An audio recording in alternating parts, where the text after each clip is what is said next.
Halo, assalamualaikum warahmatullahi wabarakatuh. Ketemu lagi di channel saya, masih membahas seputaran asam lambung, GERD dan juga anxiety disorder, di mana saya merupakan salah satu penderita, dan saya berharap teman-teman lebih mudah untuk sembuh. Jangan sampai seperti saya yang mengalami selama 2 tahun, dan teman-teman lebih cepat pulih, lebih sehat, lebih kuat, dan kembali normal dan beraktivitas seperti biasanya. Di video kali ini teman-teman, saya akan membahas sensasi yang paling membandel di saat kita menderita gangguan asam lambung dan kecemasan berlebih ini. Menurut saya, yang saya alami teman-teman, ada beberapa sensasi yang sangat-sangat membandel dari awal saya terkena penyakit ini sampai saya proses penyembuhan. Sensasinya itu masih awet teman-teman. Yang pertama itu ya sensasi sempoyongan ataupun keliengan. Sensasi ini teman-teman, dari awal saya terkena penyakit ini saya sudah terkena sensasi yang namanya sempoyongan. Tetapi bedanya di awal-awal terkena penyakit ini, sensasi sempoyongan ini sering kali terjadi, bahkan tensinya itu hampir tiap hari teman-teman. Merasakan sempoyongan kayak gempa, jalan seperti mengambang, itu semua saya rasakan di awal-awal terkena penyakit asam lambung ini. Dan ketika proses untuk penyembuhannya, nah sensasi yang sempoyongan ataupun kayak gempa ini teman-teman, tensinya itu mulai berkurang. Misalnya kalau dulu saya mengalami penyakit ini di awal-awal itu, saya mengalami hampir setiap hari. Nah sedangkan untuk proses penyembuhan itu, sensasi sempoyongan ini bisa 2 hari sekali baru timbul, 3 hari sekali baru timbul, dan kadang seminggu sekali, kadang bisa seminggu lebih teman-teman baru timbul kembali sensasi sempoyongan ini. Tapi teman-teman, untuk sensasi sempoyongan ini teman-teman nggak usah khawatir, karena dari awal terkena penyakit ini, sensasi sempoyongan ini sudah ada. Serasa mau pingsan, tetapi kita itu tidak pernah pingsan teman-teman. Saya pribadi dari awal sampai penyembuhan tidak pernah pingsan, alhamdulillah. Nah jadi teman-teman jangan khawatir bahwa sensasi sempoyongan ini tidak akan terjadi apa-apa, tidak akan menyebabkan teman-teman itu pingsan ataupun jatuh, tidak akan menyebabkan teman-teman itu akan roboh. Jadi sensasi ini anggap biasa saja, jangan terlalu dicemaskan, karena apabila dicemaskan nanti sensasi yang lain akan ikut teman-teman, akan ikut nimbrung satu persatu ke badan kita. Jadi anggap saja sensasi ini biasa saja teman-teman. Terus yang kedua, sensasi yang paling membandel itu teman-teman, sensasi sesak.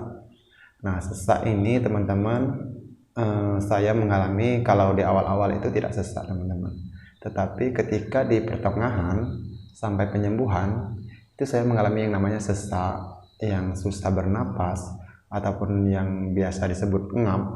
Nah ini saya alami ketika di pertengahan terkena asam lambung sampai proses penyembuhan. Nah ini semua teman-teman, sesak ini bisa dikarenakan karena gas lambung yang terlalu banyak ataupun berlebihan, sehingga mengganggu paru-paru kita ataupun saluran pernapasan kita, sehingga menyebabkan kita itu sesak ataupun sulit untuk bernapas. Jadi sensasi sesak ini diakibatkan oleh gas lambung yang terlalu berlebihan. Nah saran saya teman-teman, untuk menguranginya, teman-teman bisa lakukan membuang gas itu dengan cara bersendawa ataupun membuang angin teman-teman. Bagaimana caranya bersendawa? Caranya bersendawa ialah teman-teman bisa dipijat di bagian ini teman-teman. Ketika teman-teman itu sesak, silakan dipijat bagian ini dan rasakan. Nanti teman-teman akan bersendawa, kalau nggak sendawa bisa buang angin. Nah ketika itu semua sudah keluar anginnya ataupun gasnya dari lambung, maka teman-teman akan lebih pelong untuk bernapas. Dan teman-teman bisa juga melakukan pernapasan diafragma teman-teman. Pernapasan dari perut ini teman-teman akan lebih banyak menghirup oksigen, sehingga teman-teman tidak merasakan sesak yang begitu sangat-sangat tidak enak ini. Jadi teman-teman bisa lakukan pernapasan diafragma. Tentu teman-teman sudah tahu apa itu pernapasan diafragma, tidak perlu saya jelaskan, atau nanti saya buatkan di video selanjutnya tutorial cara bernapas melalui perut teman-teman. Terus sensasi yang membandel selanjutnya itu teman-teman, ialah sensasi hidung tersumbat. Hidung tersumbat saya juga mengalami agak lama. Ini saya rasakan cukup berapa lama ya?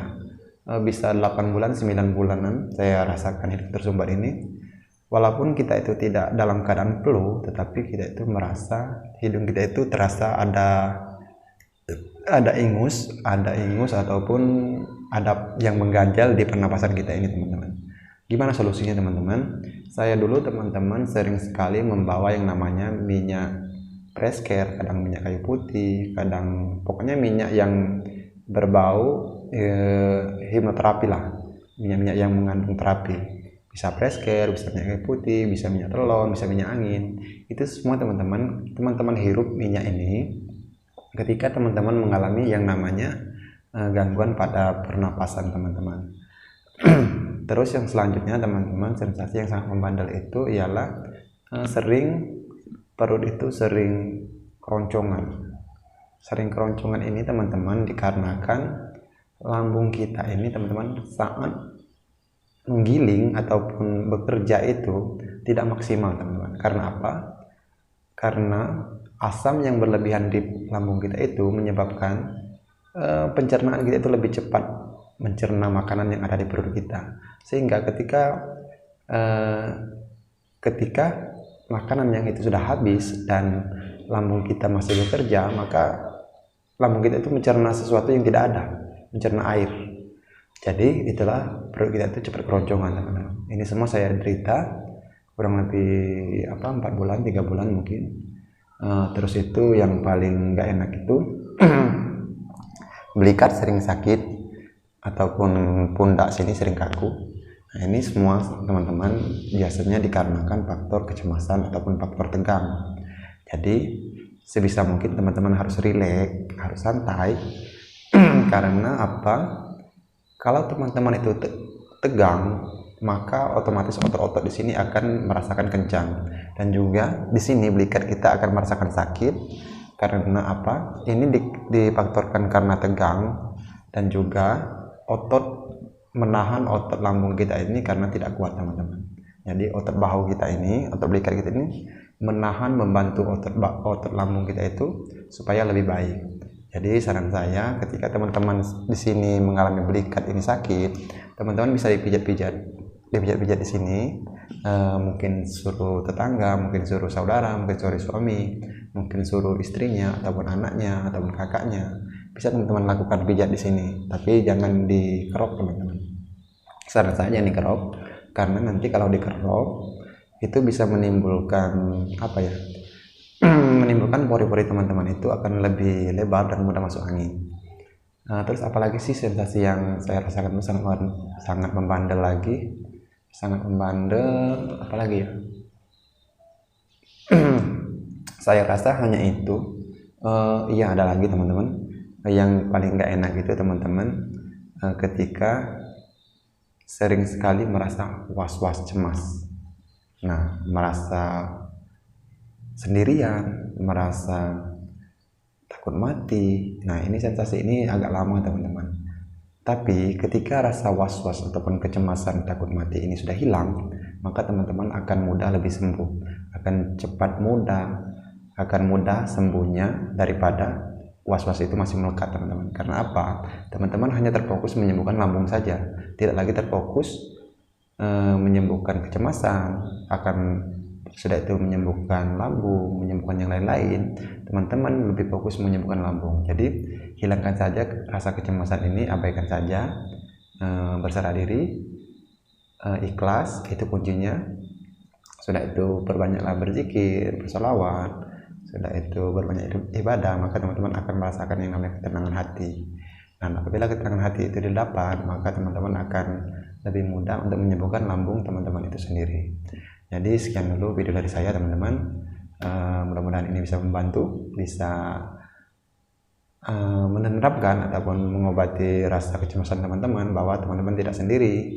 Ada orang-orang yang sudah sembuh dengan penyakit ini seperti saya, dan mungkin di luar sana masih banyak orang yang sudah sembuh tapi tidak membuat video, ataupun ada yang membuat video. Jadi teman-teman santai, insya Allah penyakit ini pasti sembuh, teman-teman. yakin dan berdoa semoga teman-teman lebih cepat sembuh dan bisa bekerja dan beraktivitas seperti dulu lagi teman-teman.